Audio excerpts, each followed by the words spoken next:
사사기 14장 1절에서 20절 말씀. 삼손은 블레셋 지역 딥나로 내려가게 됩니다.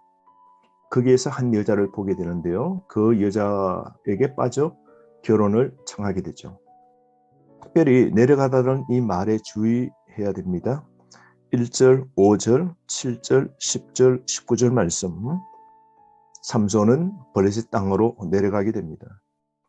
여러분, 내려가는 신앙으로 살지 않아야 되는 것이죠. 하나님 눈에 들도록 올라가는 신앙이 되어야 됩니다. 우리는 세상으로 내려갑니다. 부모의 근심거리가 되죠. 나시린으로서 블레셋 사람의 딸들과 결혼하면 안 되는 겁니다. 그런데 삼손은 자기 눈에 오른 대로 행하는 것이죠. 내려가서 블레셋 땅에서 한 여자를 보게 됩니다. 삼손은 눈의 욕망 따라 산 것이죠. 여러분, 내 눈의 욕망 따라 살지 말고 하나님 눈에 들도록 말씀 따라 살아야 되지 않겠습니까? 우리는 세상에서도 구별된 말씀의 사람 나시린입니다. 소렉 골짜기에 딥나로 내려간 삼손은 결국 나시린의 거룩함을 잃어버리게 되는 것이죠. 고대의 결혼의 주도권은 부모에게 있는데요. 삼손은 부모를 설득해서 이방 여자와 결혼하기를 원합니다. 이방인과 결혼은 나시린의 거룩한 삶을 거스르는 것이죠. 사사기의 특징들 가운데 하나가 바로 하나님 말씀을 따르지 않고 부모 의견을 무시하고 자기 생각대로 이방 풍습을 따라 사는 겁니다. 오늘 하나님께서 복을 주셔야 사는 인생인데요. 삼손은 자기의 생각, 자기 눈의 뜻대로 살게 됩니다. 블레셋 압제에서 단 지파는 블레셋 사람들과 교류를 하게 된 건데요. 블레셋 지방으로 쉽게 내려간 겁니다. 그러다가 이방 여인에게 삼손이 마음을 빼앗기게 된 것이죠.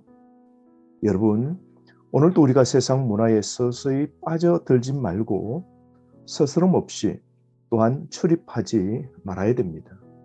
그래야 우리는 신앙을 지킬 수 있는 것이죠.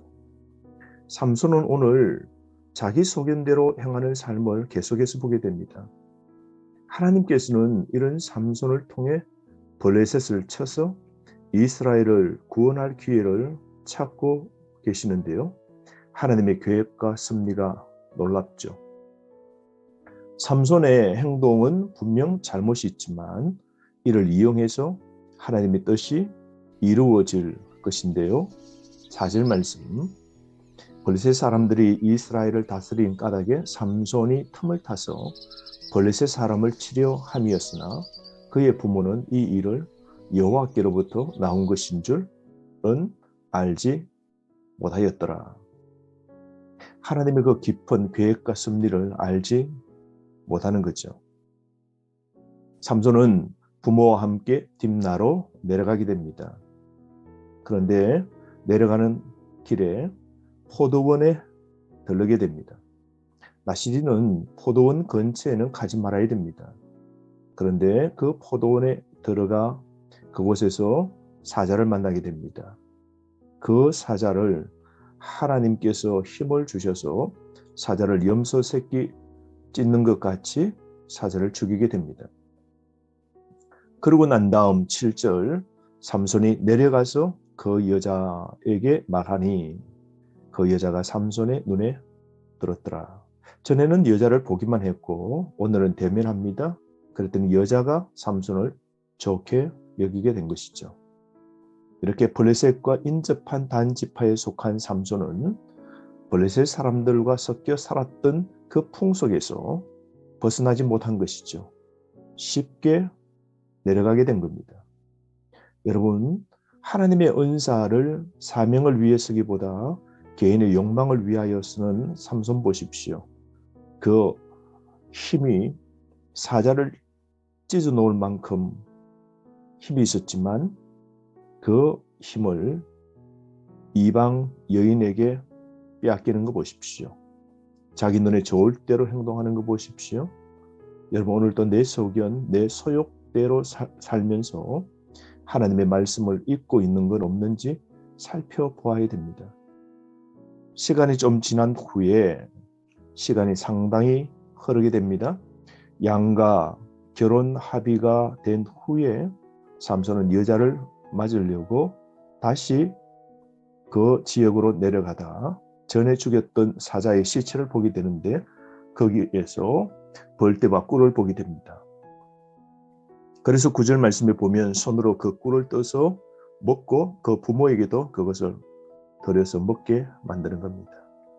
나시린은 죽은 시체를 만지면 안 되는데 꿀의 유혹을 이기지 못하고 먹고 또한 더러운 시체를 만진 그가 부모에게 또한 부정한 음식을 드리게 되는 것이죠. 그러므로 부모까지 부정하게 만든 겁니다. 자신이 시체를 만져 더러워지게 된 걸 부모에게 알리지 않으므로 부모까지 벌꿀을 먹음으로 부정하게 된 것이죠. 시체와 접촉한 사람과 접촉해도 부정하게 되는 겁니다. 삼손은 자신의 입만 즐겁게 하는데 집중하는 것이죠. 꿀 같은 하나님의 말씀, 하나님에게는 집중하지 않는 세속적인 모습을 보게 됩니다. 하나님의 부르심과 자신의 신분에 대해서 여러분 민감하지 않으면 거룩의 신분을 다 잃게 됩니다. 그러므로 오늘 우리가 어떻게 살아야 될까요? 거룩하게 살아야 됩니다. 세상 문화에 빠지면 안 되는 겁니다. 구별되어 거룩하게 살아야 우리의 나시린의 정체성을 지킬 수 있는 것이죠. 오늘 삼손은 통제되지 않는 혈기를 부리고 영적으로 무감각해진 모습을 보게 됩니다. 삼손은 당시 풍속을 따라 7일간 연회를 베풀게 되는데요. 삼손의 아버지가 여자에게로 내려가게 됩니다. 그래서 블레셋 땅에서 잔치를 베풀게 되는데요. 결혼 피로연에 수수께끼를 냅니다.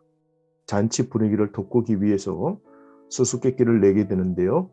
개인적 경험을 수수께끼로 내게 됩니다. 14절 말씀인데요.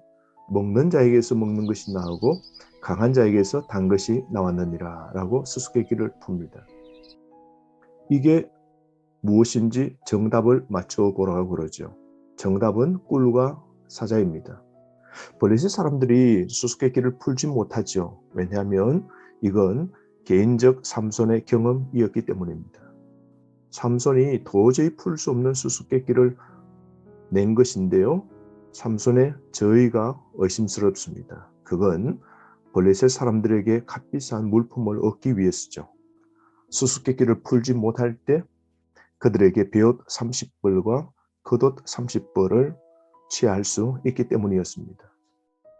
삼손이 아내에게 수수께끼를 결국 알려주게 됩니다. 블레셋 사람들이 수수께끼를 풀지 못하자 삼손의 아내를 협박합니다. 삼손의 아내는 삼손을 채근합니다. 눈물로 호소합니다.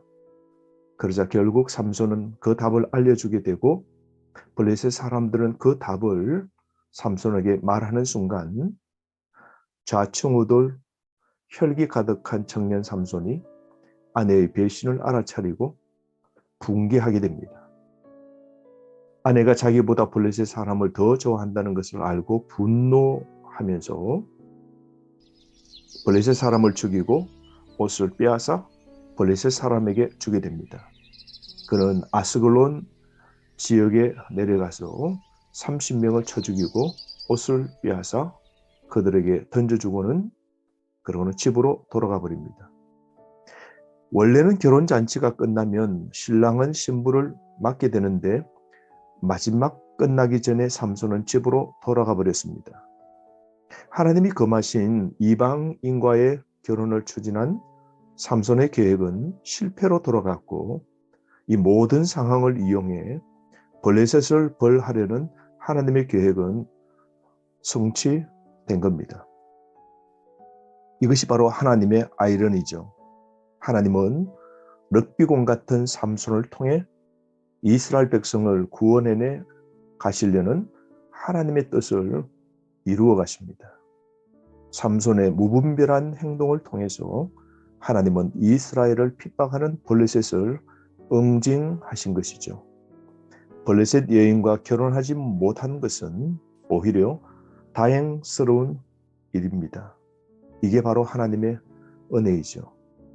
결혼을 즐기기 위해 낸 수수께끼가 일주일 만에 파경이 되도록 하나님이 하셨고, 신부를 잃고 삼손은 블레셋과는 평생 원수가 되는 겁니다. 여러분, 모든 사건과 모든 일 배후에는 하나님의 뜻과 하나님의 계획이 착착 이루어져 가는 겁니다. 오늘 우리 분명히 명심해야 될 것은 세상으로 내려가면 안 됩니다. 세상으로 내려가 자기 속임대로 살 때에 우리는 하나님의 뜻을 이룰 수 없는 겁니다. 우리는 하나님 앞에 온전히 쓰임받기 위하여서 개인적 욕망을 사용하지 말고 내 소견 소욕대로 살지 않는 결단이 있어야 됩니다. 오늘 하루 바르게 하나님께 올라가는 신앙의 삶을 살기를 작정하는 결단이 있으면 좋겠습니다. 하루 말씀으로 승리하십시오.